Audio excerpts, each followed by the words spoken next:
मेरे प्रिय दर्शकों, हमने एक नए चैनल की शुरुआत की है धर्म और ज्योतिष के नाम से, और गणेश धाम सरकार को साक्षी मानकर और उनकी ओर से हम धर्म और ज्योतिष की बात करेंगे इस संदर्भ में। और इसमें हम किसी भी व्यक्ति की कुंडली पर कोई भी चर्चा नहीं करेंगे। आप हमसे प्रश्न करेंगे और उस प्रश्न का हम जवाब देंगे।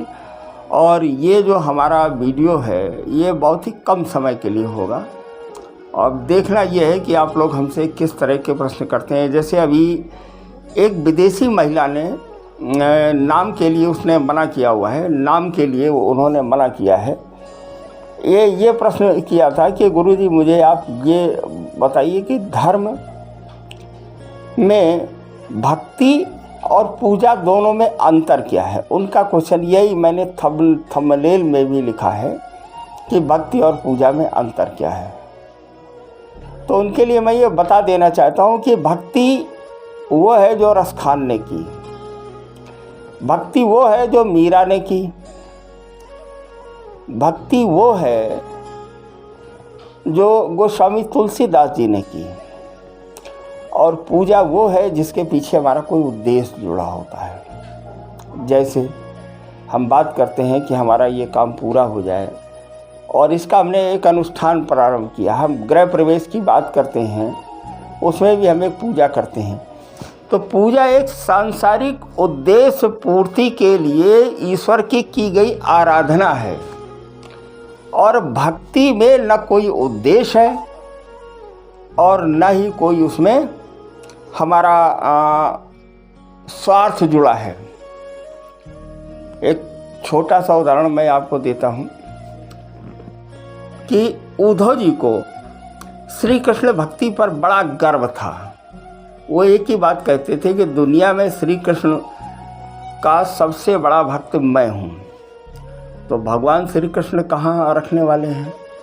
तो उन्होंने उनके घमंड को तोड़ने के लिए वो जब यहाँ उन्होंने मथुरा छोड़ दी, मथुरा में वो जब आ गए वृंदावन से, तो उन्होंने भेजा समझाने के लिए और ये कहा कि जाओ भाई, गोपिकाएं ज़्यादा परेशान हो रही हैं और इन्हें जाकर के तुम इस बात के लिए बताओ और इन्हें बताओ कि कृष्ण भगवान अब अपने किसी उद्देश्य पूर्ति के लिए में आगे लगे हुए हैं और आप लोग ईश्वर में मन लगाओ।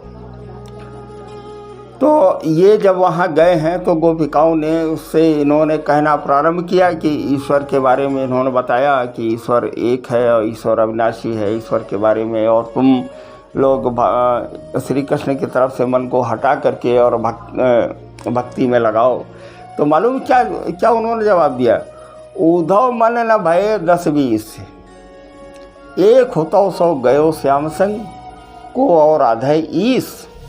आप ईश्वर आराधना की बात करते हो, हमारा मन तो एक ही है जो चला गया किसके साथ में, श्याम के संग। गोपिकाओं का ये जवाब था। तो मैं आपको ये समझाना जो चाह रहा हूँ, जो महिला है हमारी, इन्होंने भक्ति और पूजा में अंतर हमसे जानना चाहा है। तो अपने विवेक से हमने ये उदाहरण दे करके ये बताया कि भक्ति जो है कोई उद्देश्य नहीं उसका, और पूजा में एक उद्देश्य हमारा जुड़ा होता है। हम कुछ चाहते हैं उस पूजा के पीछे कि हमें ये मिल जाए, लेकिन मीरा ने कभी नहीं चाहा, गोस्वामी तुलसीदास जी ने भक्ति करी कभी नहीं चाहा, रसखान जी ने भक्ति करी कभी नहीं कुछ चाहा, और गोपिकाओं ने कृष्ण भक्ति जो की कभी उन्होंने कुछ नहीं चाहा। तो इसका केवल उत्तर यही है कि पूजा और भक्ति में यही अंतर है। पूजा एक सांसारिक प्रक्रिया है, ईश्वर की आराधना करने की एक विधि है, एक सिद्धांत है।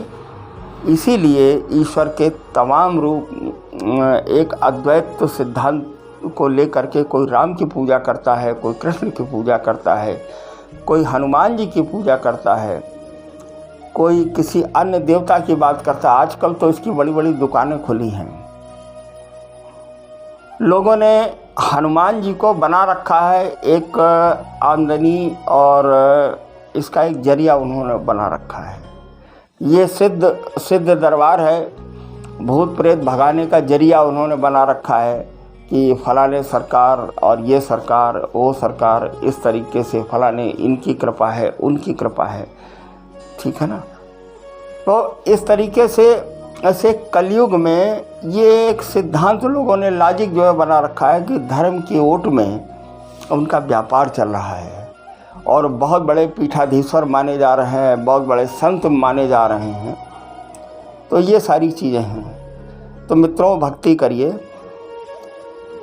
और जो सांसारिक लोग हैं, गृहस्थ व्यक्ति हैं, वो लोग पूजा करें और पूजा में अगर भक्ति का समावेश भी आप लाएं, तन्मयता से होकर के बात करें।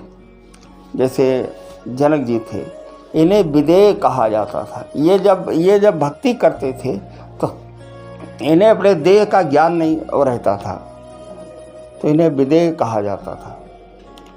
मित्रों, अब ये आपके प्रश्न का उत्तर रहा। अब हम किसी अगले प्रश्न में हम फिर बात करेंगे और प्रयास यही करेंगे कि हम आपको संतुष्ट करें।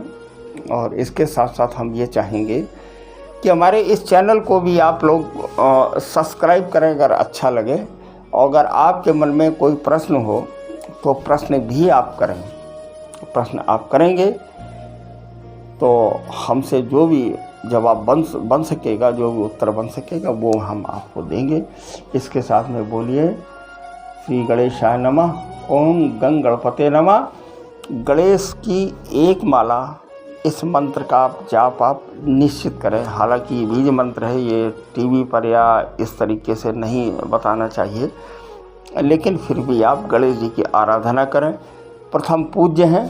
प्रथम पूज्य कैसे हुए, इसके पीछे भी एक कहानी है, एक मतलब शास्त्रों में उल्लेख मिलता है, ठीक है ना।